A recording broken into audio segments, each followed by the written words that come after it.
Hey, Misfit Mom Warrior. This is Coach Spiegel, and this is my really low voice. This is my really Barry Manilow voice. It's so deep. It's so sexy, isn't it? And shoot, not Barry Manilow. Who am I talking? Barry something. Love guy. The love guy. Yeah, love guy. Anyways, this is my really low Barry voice. Very sexy. And so, hey, what brings you here? Mom Warrior, are you looking for some help in your network marketing for MLMing? Yep, you found it. We're going to be going over this stuff called attraction-based marketing, and it's pretty much the bomb.com. And so what else brings you here? You want to bring your product, you want to share it with other people. Did your product really help with your world, and you want to help other people, but you don't know how to share it with people without coming across as salesy and slimy and used car salesman-y? Well, you're in the right spot, because I'm going to show you just how to do just that there without any of that crap. Pushing on your friends and family, bugging them all day long on Facebook. Your XYZ MLM product just came out, the new line. You're like, oh, great, let me go tell everybody about it on Facebook. And you get like 1 like on your Facebook post. You're like, what's wrong with people? Don't they know this is the coolest thing ever? Yes, your product is the coolest thing ever. However, you're kind of going all about it a little wrong, Mom Warrior, and it's not your fault. They never showed you a better way, and this show is that better way. It's called the Attraction Based Marketing way. Did I say that already? Oh, I'm losing my deep voice. So anyways, so you want to change lives, right? You're here to figure out how to change lives, to help people impact the world, and you're a misfit because it's not enough for you to just be a mom. Even though you're marvelous at it, you're the best of the best at it, and you love your children more than anything on this earth, Mommy's feeling a little unfulfilled. Sorry, kiddos. Mommy wants to do her own thing. She wants to go help people, create something that she can call her own. You don't quite fit in with your girlfriends that talk about babies and toddlers and goo goo gaga this and what show are they watching on that and diapers and all that. You're like, I need to do something. You ever seen the show? Yeah, never mind. This intro is getting really long. 2 minutes already? So did you figure it out what you're here for yet? Yeah. Get on it. See you in the end there.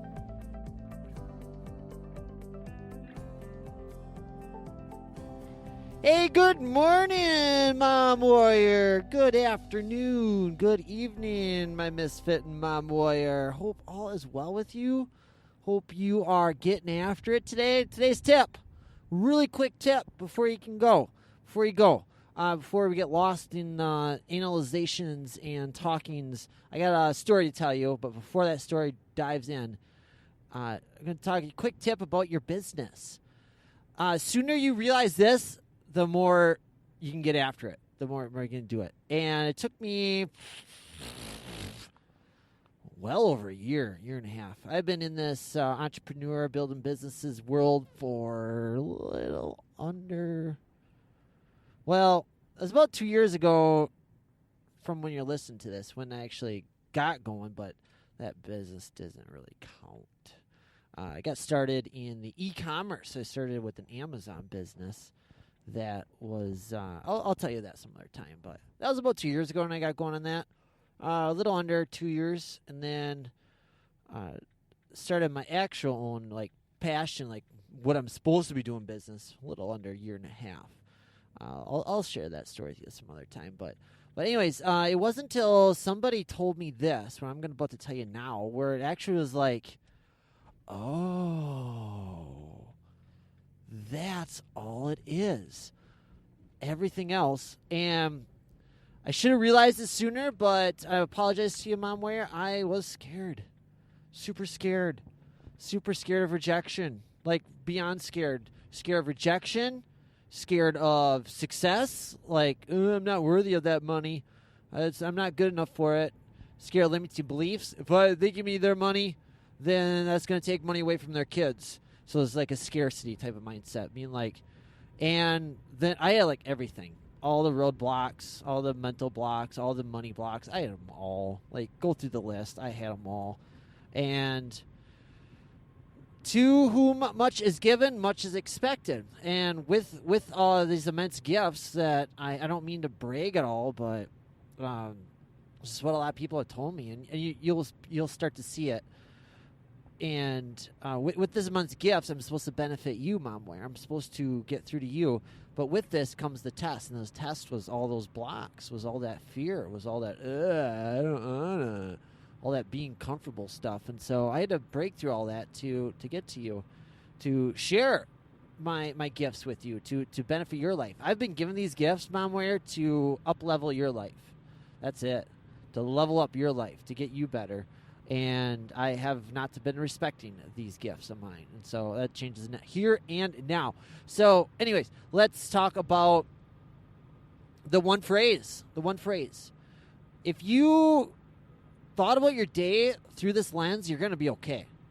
And I'll have a whole entire episode just on this one concept right here. But I just want to share it with you, and then we'll carry on. How many eyeballs on presentations did you have today, or are you going to have? Eyeballs on presentations. Basically, it is a presentation, either one that you made or one that was the company gave you, your MLM world that gave you, one of those two, and that is given to you and people seen it, and at the end of it, it's either a yes or a no. Now, there's like a process where you can make sure you can up your chances of being a yes, but basically eyeballs and presentations. Like, even if you screw everything up, I heard the stats are 5-10%, somewhere in there, if you screw it all up. But if they got through a presentation and they're even a little bit qualified going into it, 5-10% will be like, yeah, sure, sign me up. I'm talking product. I'm talking business opportunity. You know where I fall in that regards. I would want you to really not advertise, not market your business opportunity at all. At all. Because then you're in the business, especially online. Big time online. It's a hidden little secret in this MLM network marketing world where you're sitting on, like, selling the product itself. And I was so surprised. It's like a secret that they don't want you to know about. To build sales funnels, to build an attraction marketing system, an ABM, attraction based marketing system for your product. And I show you how to do all that in the free abmcourse.com. It's like a hidden little secret that they don't want you to know. Instead, everybody's like, come on, sign up, make $10,000 a month, blah, blah, blah. Don't do anything. But anyways, how many eyeballs and presentations did you have? 0? Well, guess how much money, revenue you're bringing into your business? 0. That eyeballs on presentations can take on the form of many different forms. Can be through virtual, like you're there watching it with them. It can be them, hey, here you go, and then you follow up with them. If you set that goal for 100 this month, 100 eyeballs and presentation, don't worry about the outcome. Just your whole goal is to get eyeballs on that presentation. Worst case scenario, even though they're a little bit qualified, and you follow up and you say, hey, okay, here's the appointment. When you watch it, I'm going to call you afterwards. And, hey, by the way, this works with MLM business. It works for your regular business, anything. It's the chance that you can get rejected. The closer, this is the hard lesson that I had to follow, that I had to learn on my own. The closer you get to that rejection, the more stuff like you're going to put in the way to not get rejected when you got that fear of rejection going on. And I don't know if it's ready for you yet. You can go try it out if you want. I had to get over my fear of rejection through healthcoachfightclub.com. I put myself through a little journey to get over my fear of rejection because I realized that it was ruining my life. It ruined my career as a personal trainer. There's other things involved in that as well, but let's face it, this fear of rejection didn't help matters out in that regard at all. And then it started hitting me when I started building up my own businesses, building up my own companies. So I put myself through a nice little 99-day journey where I did an action step each day, where instead of like fear of rejection is like, well, just go get a whole bunch of no's. Just go collect a whole bunch of no's, which is good advice to do. Excellent advice to do. But if you got that fear of rejection going on, that's like getting tossed in the deep end and not knowing how to swim. Like, yeah, just go pitch them. Go pitch a bunch of people. And when you got fear of rejection, you got fear of shyness, you got fear of all that. So I teach you through it's a 33-day process. You do one action step 3 days in a row, and you move on to the next stage.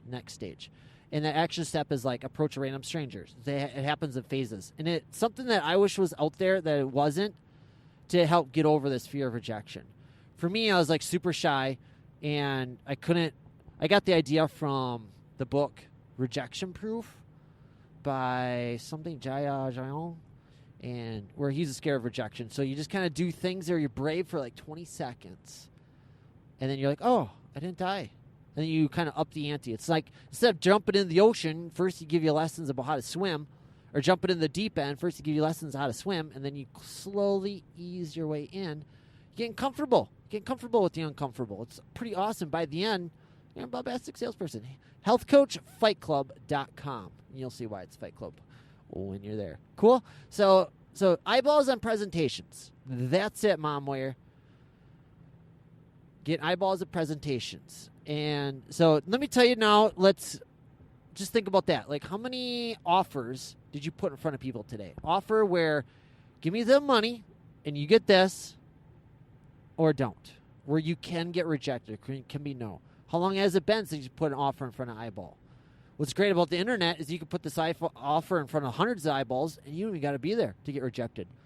You can still get rejected, but it happens virtually. It's pretty awesome. It still kind of hurts, okay? I'm not going to lie. You put that offer in your email, and you get unsubscribes. You get people that run away. You get blocked. I don't know if you call it blocked, but you get people that don't sign up for your lead magnet, that don't sign up that don't like your Facebook fan page. I go through all that. Anything at all confusing you, like, I don't know, overwhelming, that means you need further investigation, you need further information, you need further learnage, and that's where that free ABM course comes about, okay? No, so anyways, today's lesson, I don't know where I heard, I know where I heard the story, I don't remember when, I don't remember her name, but today's we're going to start talking about origin stories, like amazing misfit momwares like yourself that kind of like got themselves a business and are successful, or they're at the beginnings of successful. So it's not so much an interview where we interview this person. It's me hearing the story from somewhere else and then me conveying the message, the story back to you. Misfit momwares superhero origin story. And this one, I wish I knew her name. It was years ago. It's when I first started getting into podcasting. I binge listened to EO Fire, Entrepreneur on Fire, Entrepreneur, with John Lee Dumas. Amazing podcast, amazing person. Won't go wrong there if you jump over there and download and binge watch a whole bunch. He interviews a new entrepreneur every single day, 7 days a week, and asks them all the same questions. Sometimes he goes in depth on just one or two, and they gets lost in there, but it's fascinating. You start seeing patterns develop. And one of them here, he interviewed a mom, and she was broke, flat up broke. And however, she liked salts. She had a salt recipe that she made at home that was delicious. And I don't know it's a thing amongst females, but like you're really particular about your salts. It's kind of like along the lines of your spices. And she made this on her own. And I think it was a recipe passed down from her mom, and from her mom or something. And she just always made these salts for the family. And it was fabulous. One time she was like super, super, super broke. Absolutely broke. And she was invited. It was the whole like put on a facade for the neighbors, for the family, for the immediate family. Like behind closed doors, though, they're crying over their bills. They're bawling over it. They're like basically picking which bill that they're going to pay each month and getting the phone calls all day long and just deleting them or just cutting them out or the phone line's there and they're just basically put on airs for everybody else and driving around with their nice cars and meanwhile they're in debt a whole bunch. And she got invited to a dinner party, birthday dinner party, and she was so broke she couldn't even afford like a bottle of wine or a present to bring it with it. She was so broke. She was like, what can I bring instead? I forget whose name this was. We'll call her Jennifer. I think that sounds right, Jennifer. I heard this story a couple years ago, and I tried looking for where it was in the EO Fire's databanks, but if I find out, I'll do better and serve you better, Mom. So she had a bunch of her salts that she made up, and she went over to the dinner party and, here, happy birthday, here you go, and so she's like, oh, thank you, and thought nothing of it. Next week comes by, she gets a phone call from that friend, and she's nothing really changed in a week. She's still broke, still crying, still worried, still overwhelmed. She's her and her husband, I think, like 2 kids, and I think she had a regular job, but then she got laid off, and then so they were just on their single income. That's details, not important. So she gets a call from her friend with the salts, and she goes, hey, do you get any more of those salts? It was really good. She says, oh, sure. But, I got to go buy some supplies. She goes, yeah, whatever it costs. That was amazing salts. It was the best I've ever had. It was so good. Tell me what it is, and I'll give you the money, no problem. And so Jennifer's like, oh, okay. So she gave her some of the money, and I think she ended up making like kind of whatever her time was worth, like $20, and the material or something like that. She gave the money for it, and she's like, hey. And then her friend's like, hey, do you have any more of this? 'Cause at the dinner party there, we had other friends that they really liked it. We've had pretty good compliments. They've been saying some good things about your salts here.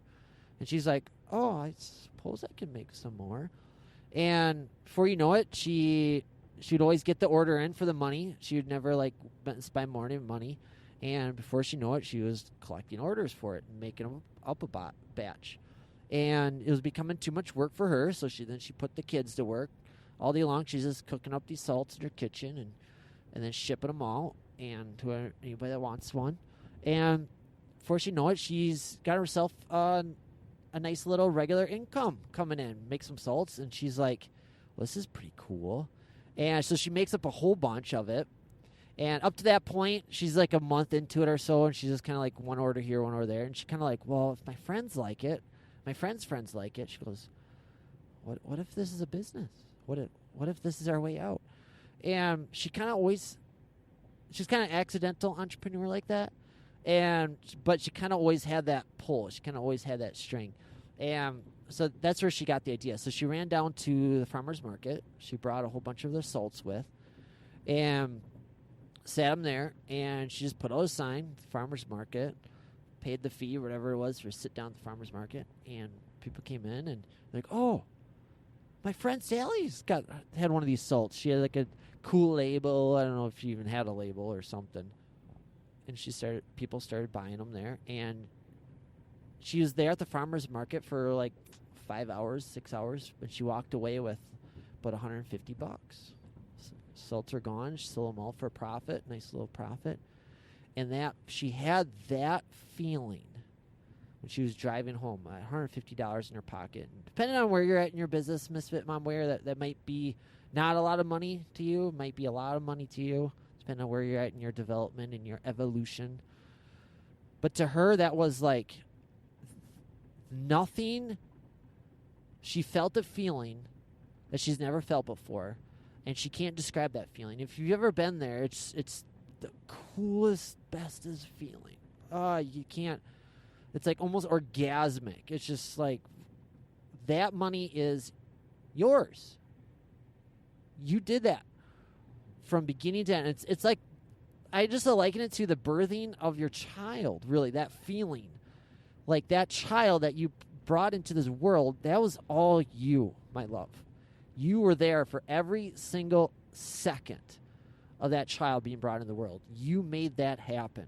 Obviously, the husband / boyfriend / spouse helped out with that. But in regards to from the very first moment, that child's there because of you. Every meal you took, every decision you take, every nap, every sleep, every ounce, that was yours. So that was her feeling that she kind of talked about on the drive home. That $150 was just in her pocket, and she just looked at it. And she was just like, I did this. She made the salts. She went to the farmer's market. She created it all. It wasn't like she showed up at her work and then the money arrives in the paycheck, and she has no idea, like, money changed hands here, money changed hands there, da-da-da. For that $150 that was in her pocket, that was everything from beginning to end. She did that. And that is the coolest feeling. If you haven't had that feeling yet, Mom, I can't wait to hear about it. I'm just talking about it now in my instance like that. I'll share my story about that. And in fact, how long have we been going? I might just share it with you right now. 17 minutes. Okay, not bad. I might just share you my story. It brings tears to my eyes when I talk about it right now, because that feeling, there's just nothing like that. Like, I did this. I created this. It just, everything after that moment just changes. You're like, the world of possibilities opens up to you. You're like, if I can do this, what else can I do? If this is real like that, it's very similar. I've talked to a lot of you Misfit mom warriors, and that first email that arrives in your account, the first email that's like you put out something, a lead magnet, a webinar, or something where somebody gives you their email in exchange for the information. Digitally, online, somebody you don't know. It's totally different than you're out prospecting. You're talking to somebody. And I'll send you some information. Just give me your email. I'll tell you where to send it. I'll send you a sample. Just give me your email. Like, that's all face-to-face interaction. When all of a sudden you get that notification on your phone, and it's somebody you've never met before. You have no idea where they are, but there's their email. Boop, boop, and they give you their email in exchange for something. It's similar to that. That's an amazing feeling. Like, wow, I've heard people talking about this. I've heard coach people talking about this for a while. And now I just experienced it for myself. How cool. But when that money arrives, however it arrives to you from somebody you've never met, and it's basically strangers that are giving you their money in exchange. My first days was actually in the e-commerce space, and that was so cool. That's what kind of got hooked on. I created a business in an Amazon store selling pet supplies, and it was marvelously successful, but then it wasn't. That's a pretty long story. I'll have to share that with you. It might be in one of the origins story when I talk about myself. I don't think it's in episode 000. So I'll share that story with you sometime. But it is the coolest, amazingest feeling. Like, wow. Oh, wow. So how I set it up was with Amazon is you just kind of you go buy the products at a discount over in China, and you ship them on over to Amazon. And you do things pretty smart. There's a very smart way to choose your product. It's not just like, oh, this sounds like a good product. There's actually a science and an art to making sure you choose the right product. It's kind of like gambling. It's kind of like choosing the stock market. You're like, chances of this product you're selling are probably really, really good.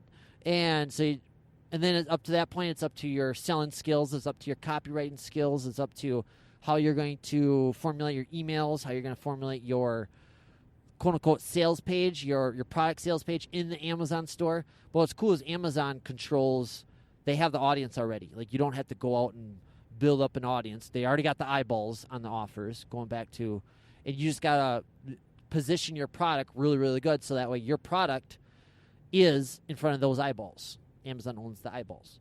They own the attention. And then they do all the shipping for you. It's a pretty sweet setup, but there's tons of drawbacks. I'll tell you about that some other time. But I remember it was going really, really good. Yeah, that's when I kind of figured out that I have a knack for this writing stuff, copywriting stuff for these, like, how to think about when you're writing, think about the other person when you're writing. And it was really, really cool.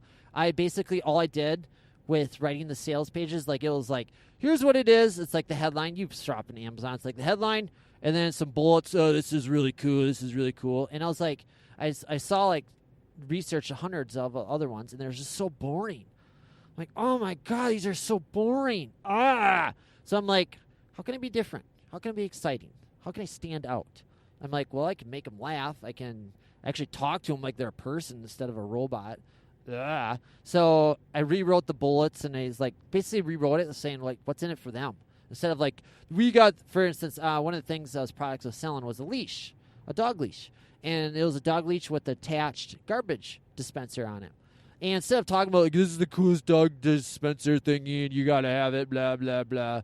Pretty much what I see 99% of businesses do, including our respective MLM,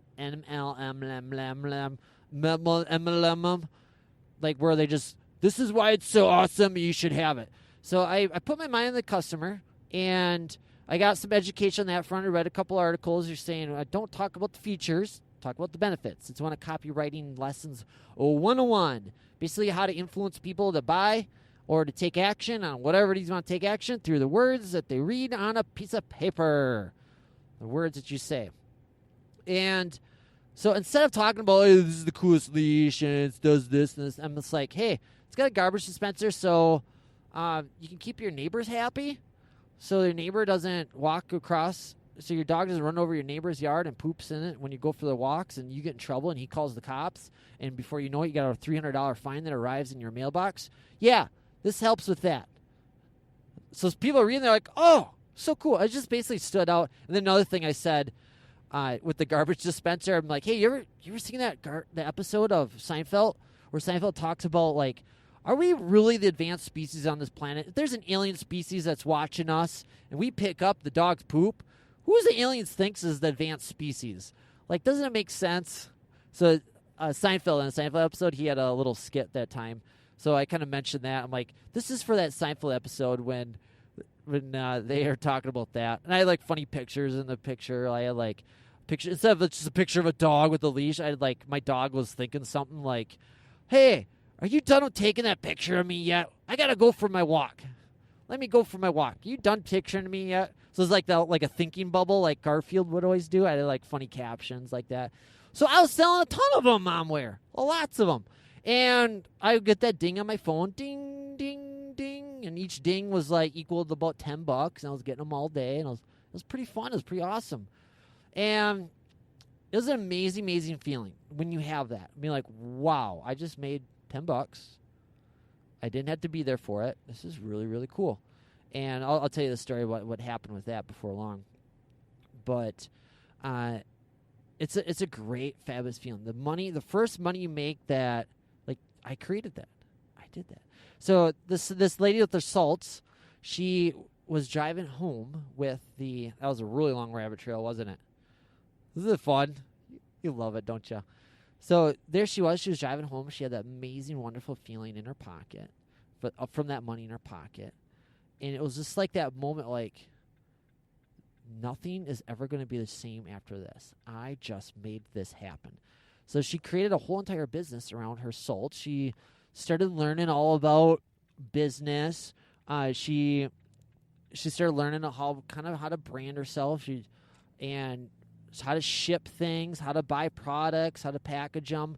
She had the recipe, so then she started training up employees. She would hire an employee, and she would actually pay him quite a bit. She says, if you're looking for, like, a minimum wage job, we're not it. We're down home. We're ethical. We're honest, and we're going to pay you a lot. But it's somebody that wants to put love. She goes, the most important ingredient in our salts is love. Like, we're basically handing it to you like you were my best friend back when it all started with that gift that she gave one of her best friends because she didn't have money to buy. And it's a thriving business today. She ended up, like, build a factory out of it, more hired employees, and then, hired people to watch those employees and keep track of them and make sure they're not doing any stuff that they're not, and all that fun stuff that goes with it. And she probably read the book E-Myth Revisited. Ooh. Wow. I was just almost in a really bad accident. If I probably wasn't talking to you, I probably would have been in a really bad accident. I'm going behind a really slow vehicle right now. I had an opportunity to pass him, but when I went around, I was going to be in a double yellow instead of a dashed. And so I was like, let's better not. Don't want to get crashed here when I'm talking to my Misfit Mamoya. So that feeling, Mom, you're going to have. I'm thinking up to this point in your business, it's always been like you getting after it. It's like friends of yours or friends of friends or people that are like clients of yours if you already have your own business. If you already have, like, your own studio, your own whatever. And then you just kind of introduce your product from them. It's probably been pretty tough sledding for you. And so when that automatic income comes in, when that money was, like, You created that. And it's just the coolest, wonderfulest feeling. And Jennifer with the Salt Ladies, she's doing really well. She's thriving. She's running into the usual problems that it is. Right now, she's got to plan out her shipment and her inventory, and she's got to make sure to have enough inventory on staff. So then she needs to get good with book work, and she might have even open up her own shop on Amazon and let them take care of it. Where Amazon's pretty sweet, where you just send them your product and they hold it at their warehouse, and then when Amazon sells it, they ship it out. You take on all the risk, but then Amazon does all the work. It's pretty cool. So she was ordering stuff, she had to order jars from China, and she had to plan out her launches, and okay, I'm gonna get this many, and then she sells out too fast, and then she's got to order more products, and then people are kind of hey, come on, where is it? And then they get antsy, and not bad, but you just gotta be smart about it. And she didn't know everything she didn't know, so she just kind of jumped in the deep end and just kind of started swimming. And just kind of learned it as she went, and okay, I got to learn how to hire, and then, so she'd read a bunch of books on how to hire, and then she didn't know how to do accounting and book work, so she kind of learned enough to get by, but then she would hire somebody for the accountant and the book work and all that, and it all started with just kind of her passion on the side, her hobby on the side, something that she didn't even know was a viable business. So the lesson of the moral story is, do you have anything like that going on in your world, Mom Wire? Anything you just kind of do? Obviously, I've talked to you before about what you're sitting on as far as stuff that you know, businesses that you've kind of gone through on your own, stuff that you know that you kind of take for granted, or it's just skills that you have. Are you really good at Excel? Are you really good at writing stuff? Are you really good at this and that? And you kind of build your business around that. It's a great place to start. Maybe it's not even a business that you want to have. Maybe it's just you want to move up somewhere in a career, in a job, just something to kind of call your own. Or it's just something what you're doing right now with multi-level marketing and MNing. You just do it. You just kind of jump in. Was that cool story? Cool lesson? Kind of accidental entrepreneur. It's just kind of a marvelous story. And I got more of that. I'm going to be talking about Blake Spanks. I'm going to talk about her. I got her planned up. A couple other. Who did I hear about today? Some lady that today has goat soap. I just heard her story today. I'll be sharing with you before long. Fascinating story. She kind of built the business around that as well. Just wonderful, wonderful. In case you didn't know, I do a lot of podcast listening. I do a lot of audiobook listening. I come across lots of stories, lots of lessons that I'm going to share with you and help benefit your world. Without further ado, my marvelous Misfit Mom Wear, go with the greatness, with the awesomeness that you are. Keep helping up those people. Keep sharing your message. Keep sharing your love. Keep loving up on them, and you just keep getting better, okay? Just keep at it. You just keep showing up. That's it. You just keep pushing play. You just keep facing it. Remember, go put some offers in front of eyeballs. How many offers in front of eyeballs? Where the chance could be a yes, or the chance could be a no. But you won't know until that offer is in front of those eyeballs. Oh, it's such good advice. Love you, Mama. We'll catch you later. Mwah. So there I was. I ended up being a minister, marrying my sister. I didn't marry her redneck marry her like that. I meant her and her soon-to-be husband are going to get married. I was the one conducting the wedding. I was the minister for the wedding. It was an awesome, fabulous honor. And there it was, and I did up the whole ceremony, scripted out what was going to happen, and right in the middle of the ceremony, I wanted each other to say to the other person why that they wanted to marry that other person. When it was time to share their vows, I wanted them to share what it is about that other person that they're choosing to marry them. And I talked to my sister about it, and she had no problem. She was about to marry her fiance at the time. His name was Alex, and she had no problem talking about what she loved about him, what she appreciated about him, why she's choosing him to marry. And I got to him, and I asked him, so why are you marrying my sister? Why is this happening? And he looks at me just dumbfounded, like, I don't understand the question. I'm like, well, it's kind of like this, Alex. It's this thing called free will. It's this thing called willpower. And thinking of it as like you line up every girl you've ever met, every girl that you're going to meet, and of them all, think of it like you're on The Bachelor, and you got your choice of all these girls, and you are picking my sister. Why? Why her? Why not that one over there? When I want the redhead, she's cute. Why my sister? And so he's like, okay, I think I got it. And basically the essence of his vow, the essence of his talkings was she's convenient. They're about to have a kid together. And it seems like the acceptable thing to do. And right then and there, I knew they were going to have problems. I knew neither one was as invested in the marriage as the other one. And based on the story, you can kind of tell Mom-prenuer which one was more invested in the other one, right? So that, and I had to live with that because I was the minister, and I had the ding, ding, ding, ding going on, and I conducted the vows, I conducted all of that, and I had to, I should have called it right then. I'm like, this marriage isn't happening.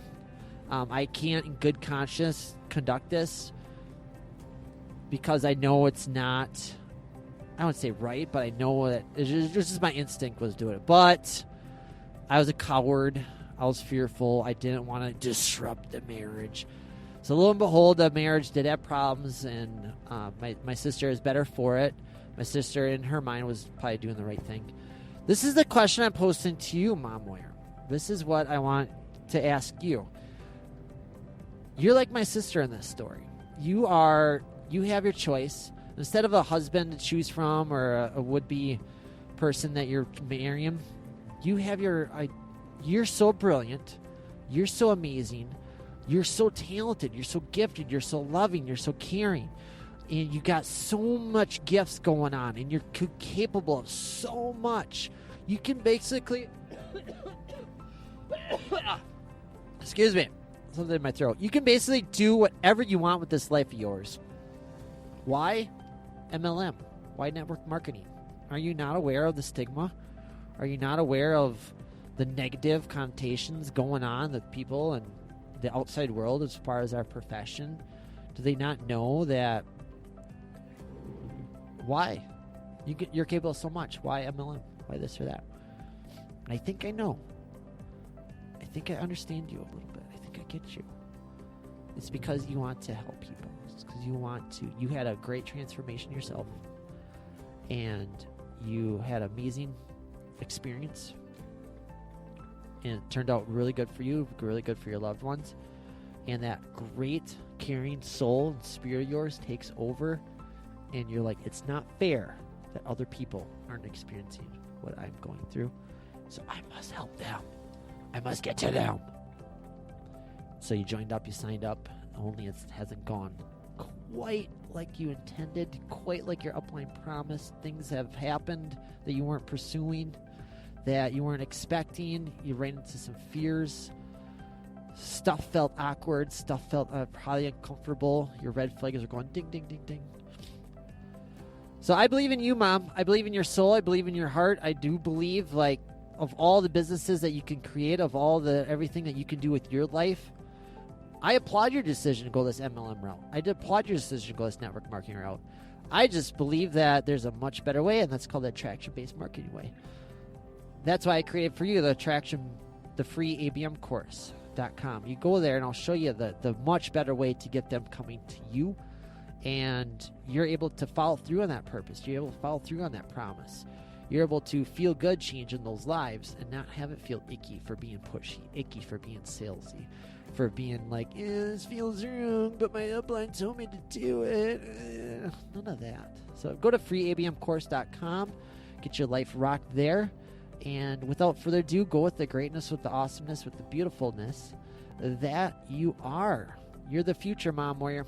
You are the light in this dark world, and you're supposed to pass on that light to your loved littles and your team, and you're supposed to make the world a better place because you were here. I can't wait to see it. Love you. Love your face. Love your heart. Love everything about you. Bye for now. Mwah.